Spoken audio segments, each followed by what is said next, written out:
is Dr. Kristine Larsen, who has been an astronomy professor at Central Connecticut State University since 1989. Her teaching and research focus on the intersections between science and society, including science and popular culture, especially science in the works of J.R.R. Tolkien, of which I will just point out you can find about her 10,000 Tolkien papers in the Journal of Tolkien Research, which is free to access. Would highly recommend checking those out. I've lost my place.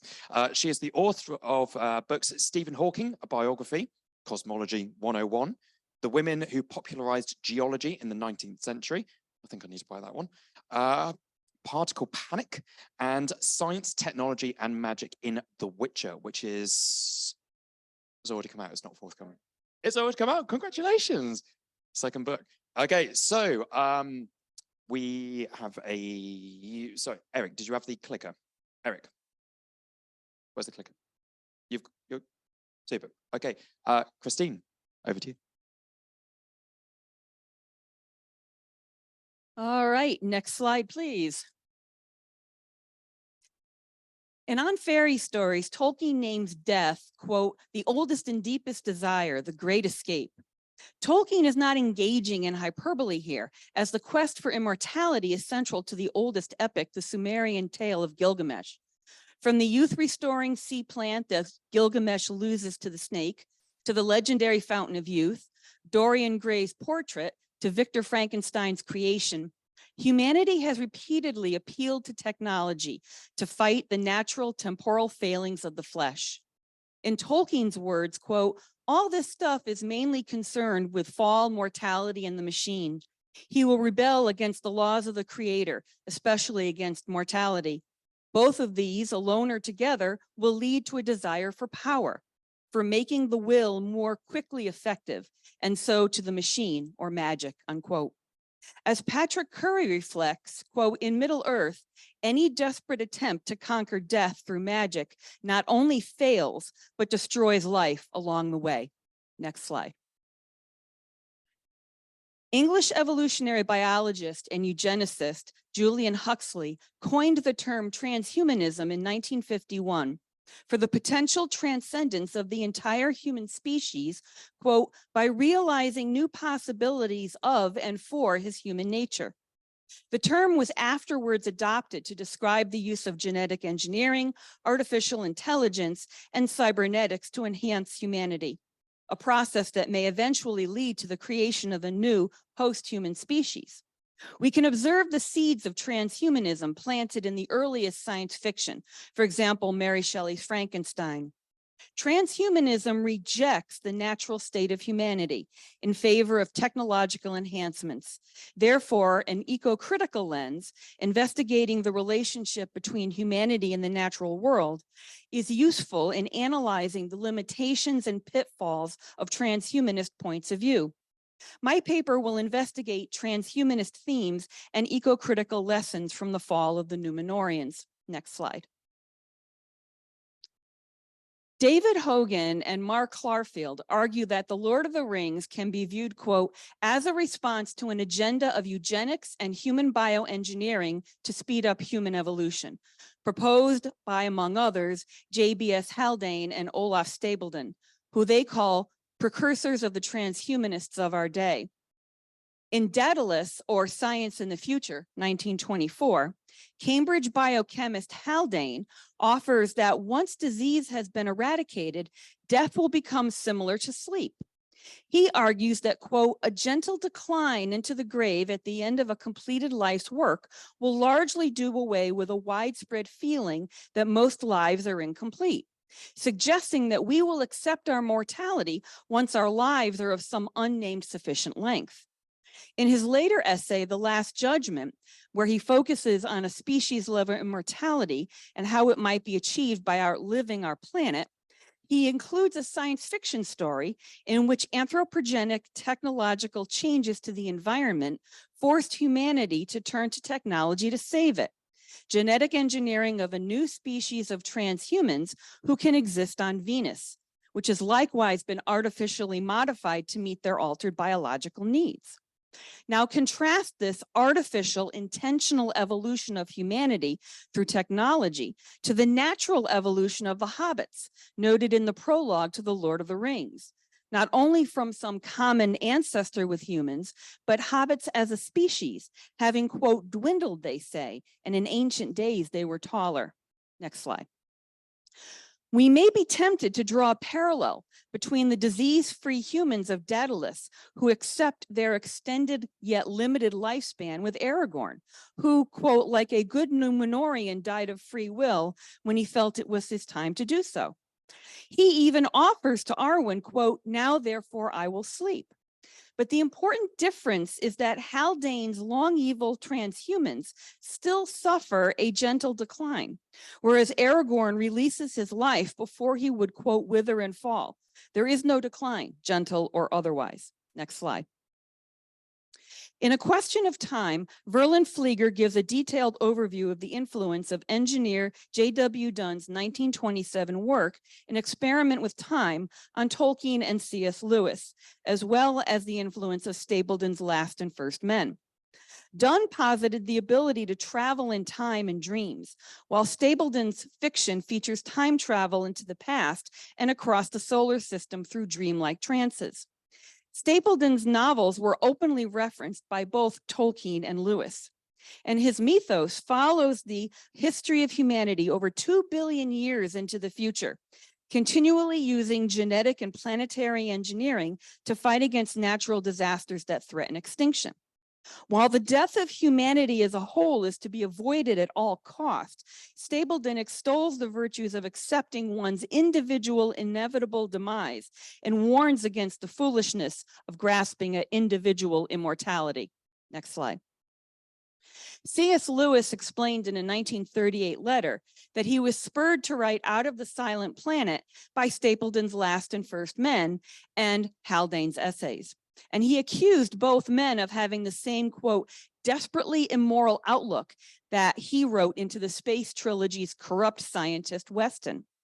In That Hideous Strength, Nice, which is not very nice, is dedicated to, quote, the conquest of death, to break free from the, quote, cocoon of organic life and intentionally involve humanity to the ultimate state of their existence, an immortal, quote, artificial man free from nature.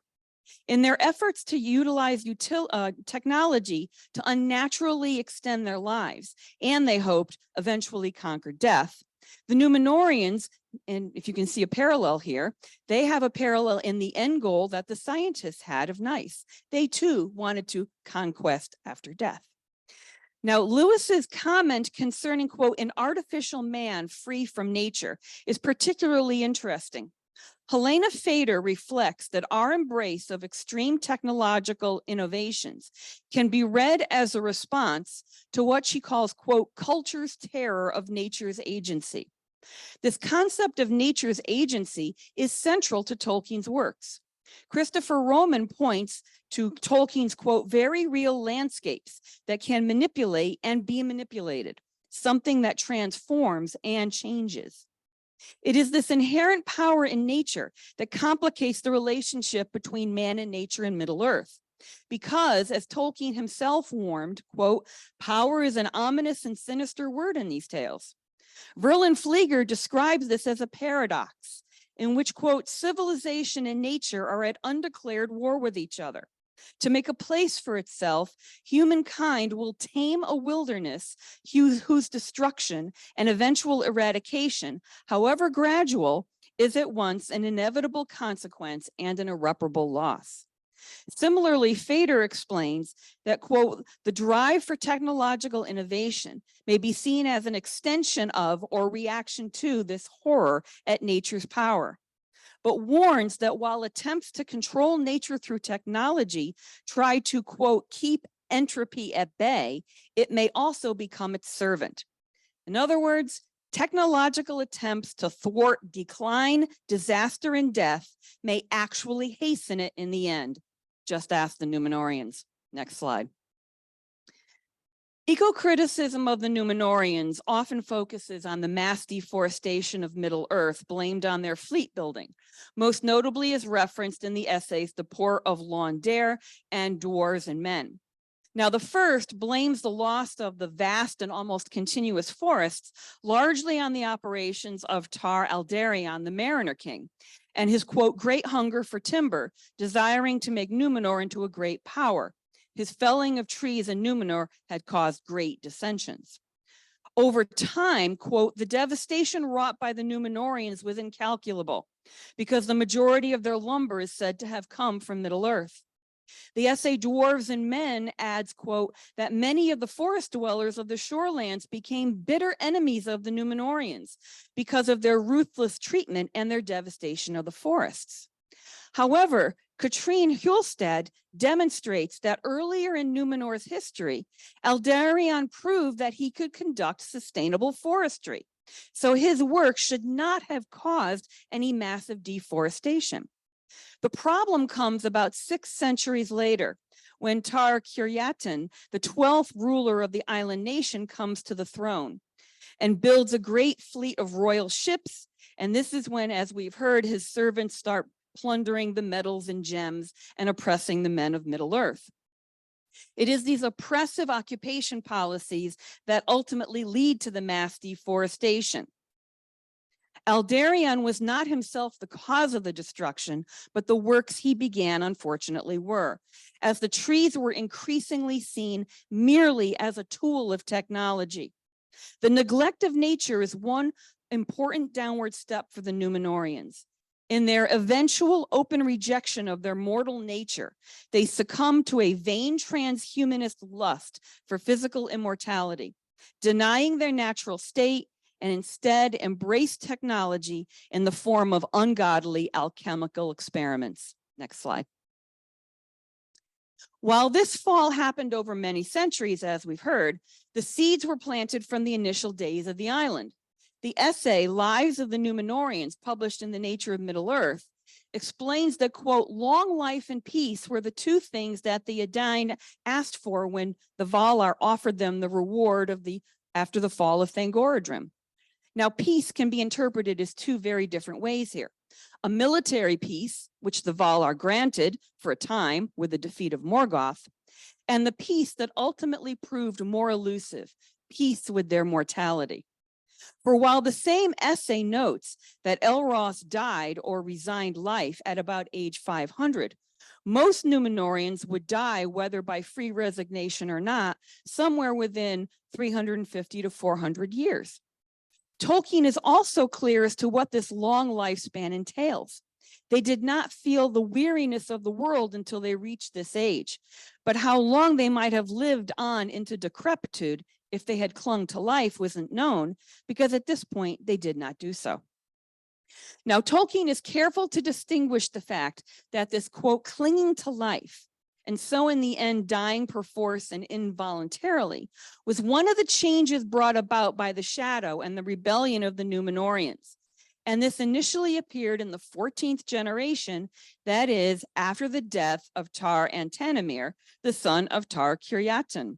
It's important to note that this rejection of their biological nature and a hunger for more life came after the similar economic and political shift from trade and exploration to exploitation, what Sarah Brown insightfully termed predatory expeditions in her paper this morning.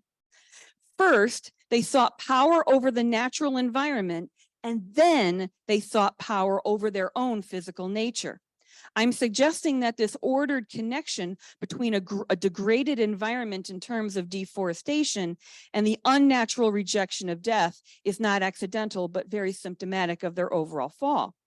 As Dickerson and Evans describe, quote, it is a fall that stems from a loss of respect for Númenor, the island realm granted them by the Valar, and it results in a gross mistreatment of not only the land, but of all other areas in Middle-earth colonized by men. Eventually, they cease to see Númenor as a gift and begin to think of it as their right. They become exploiters. Next slide. Now, note in this famous quote, there are very specific terms which I've highlighted. We see yearning, hunger, desire, unquiet, which their increased power only seems to exacerbate. Recall Helena Fader's warning that attempts to control nature through technology may instead lead to an increase in entropy or disorder.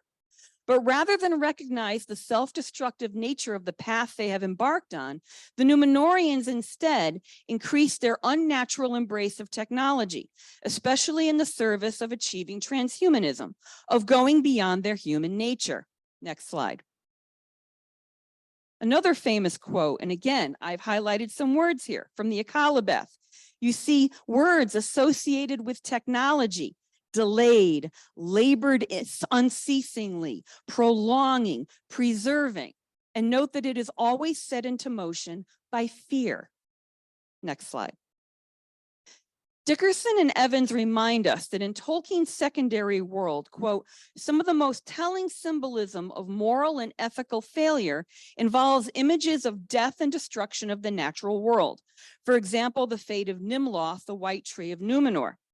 The waning interest in and respect paid to the tree by the Númenóreans is evidence of the increasing evil infecting their culture.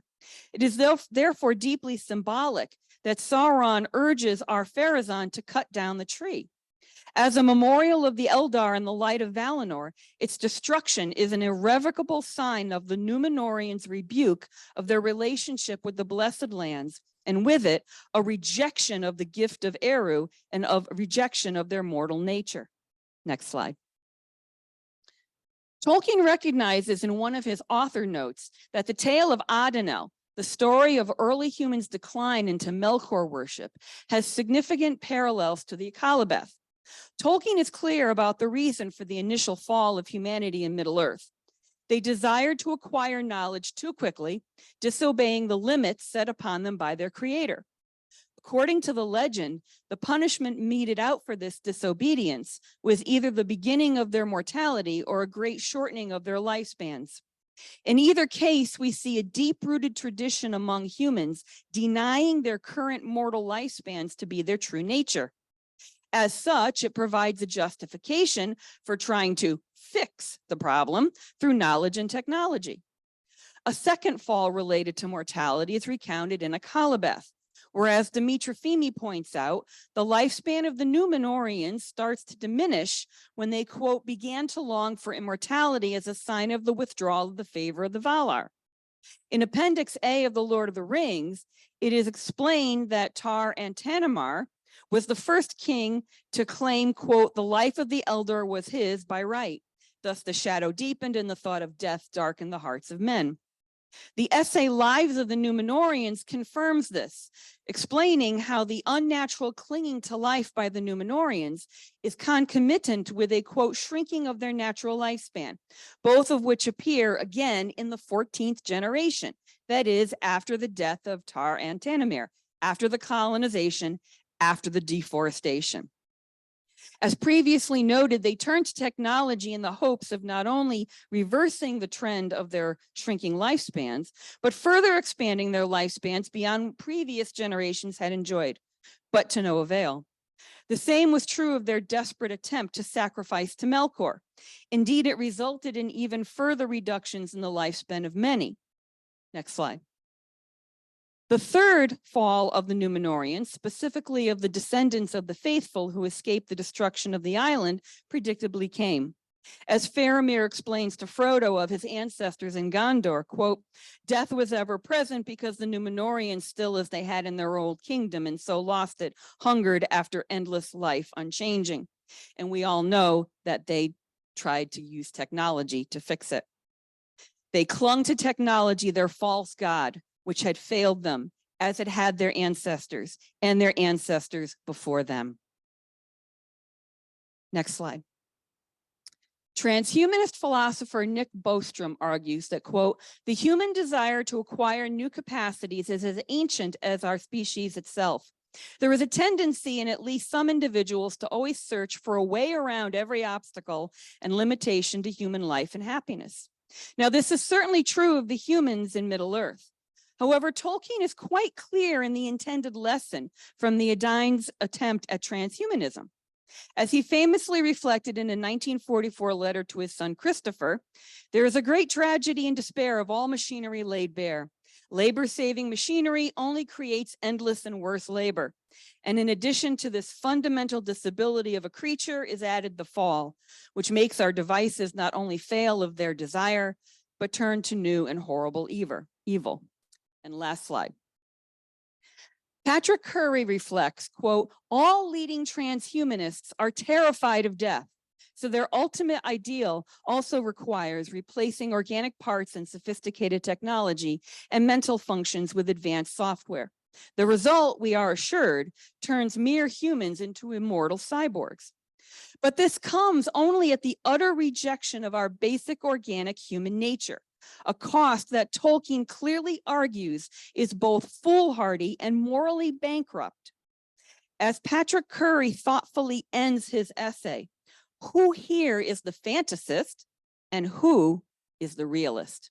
Thank you very much.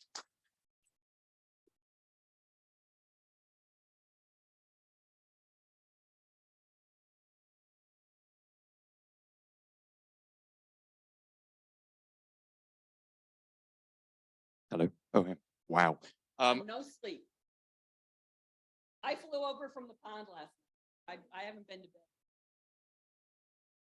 bed. That was me yesterday. Sorry again, Journey. Yeah, I'm just going to stand here because she stole my mic.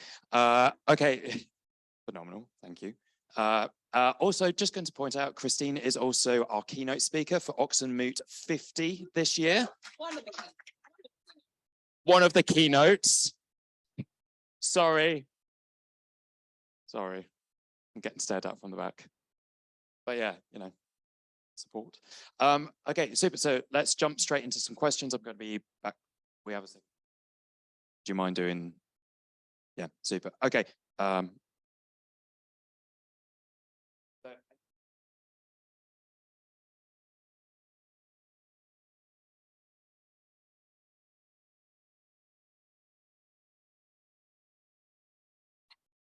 Let's see if there's any online.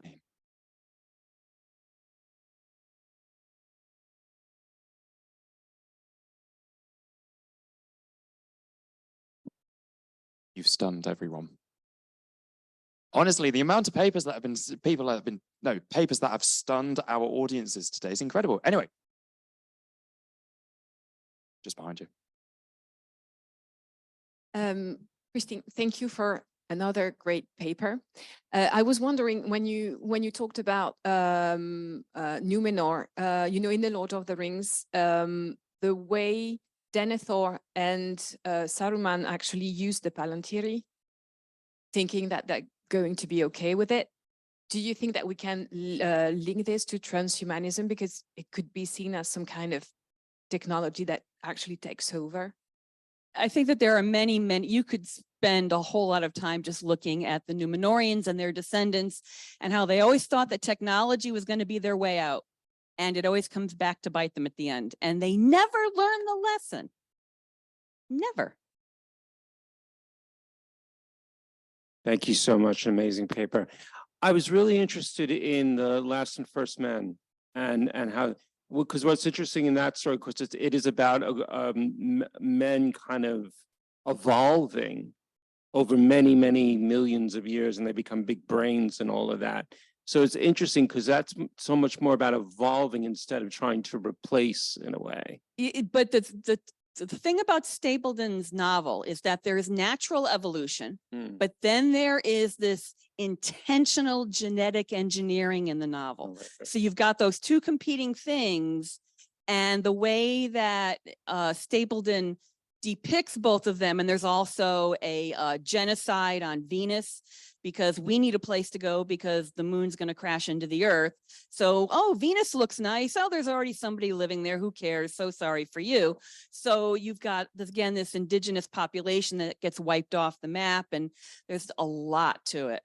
And I think more people really need to go read Stapledon, because we know that both Lewis and Tolkien read him and were affected by his work. So if you haven't read Stapledon's work, it's a little weird, but okay. But it really, if you will see some echoes of Tolkien and Lewis when you read through it. And Star Maker. Oh, yeah, to yeah, Star Maker for sure. this, Yeah. yeah, all kinds of Yeah. stuff. Thank you. Amazing. Sorry. Okay, we do have an online question. Okay, hello, Kristine. Hello. This is anonymous. I don't know the name. I was wondering if you think the people of Númenor would have gone on to making I love this question. Onto making factories and mass produce things, a bit like Saruman if Númenor wouldn't have fallen. Would they have had an industrial revolution? Well, they did. They had the flying airships. So their we go. technology was always above. And one of the interesting things is that the Númenóreans did not just use wood for their ships. A lot of their houses and their furniture and their everyday items, they just used a lot of wood. And Aldarion and Arendis, there's a lot in there where Aldarion is always planting trees and doing sustainability and husbandry and making sure that the trees will be around for many more generations, because he can see how much wood everybody is using. And so he goes away and sails and he comes back and it's like, you guys didn't plant any trees while I was gone? What's wrong with you? And so he just goes out and does his Johnny Appleseed thing. So he was trying to do it right, very intentionally, and it all just went to pot afterwards when they really started to say, we're not doing what we need just to keep our island nice. We're going out, we're, going to be the top dog at the top of the hierarchy and just take what we want. Those silly Númenóreans.